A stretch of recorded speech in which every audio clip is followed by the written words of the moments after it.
L'accalmie aussi dans le Jura et la Drôme où les incendies sont fixés. Entre l'Aveyron et Lozère, les flammes sont sous contrôle. Une France brûlée, assoiffée aussi, qui traverse probablement l'un des étés les plus secs de son histoire. Le seuil de crise est atteint dans une soixantaine de territoires. Alors comment gérer la ressource en eau? C'est la question qu'Europe 1 va poser toute cette semaine aux maires de France confrontés à cette sécheresse. Bonjour René Hugo. Bonjour. Alors, vous dirigez la commune de Seillan dans le Var et vous avez imposé des restrictions d'eau, 150 litres d'eau par jour et par personne. C'est plutôt radical. Dites-nous comment les habitants ont-ils réagi?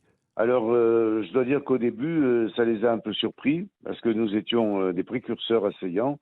Nous nous sommes retrouvés peut-être les premiers en France à manquer d'eau. Mais alors aujourd'hui, ce que je peux vous dire, c'est qu'ils ont bien compris la difficulté et tous sont très, très, je dirais, disciplinés, au point que l'équilibre entre la production, qui est quand même limitée, et la consommation, qui est tout aussi limitée, eh bien, est toujours maintenu. Et ils n'ont pas manqué d'eau, ça c'est le résultat qui est vraiment très satisfaisant, et pour eux et pour nous.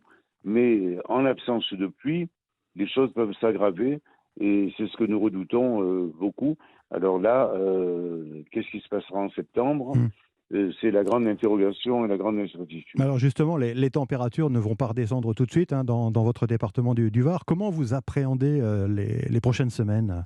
Alors les prochaines semaines, bon, ça sera peut-être des contrôles encore auprès des usagers qui ne respecteraient pas, mais ce sera surtout pour nous la mise en place d'un dispositif, parce que s'il y avait vraiment rupture, il faudrait rationner, il faudrait peut-être passer de 150 litres, qui est une norme nationale et qui permet d'avoir une vie normale, à sans doute 100 litres.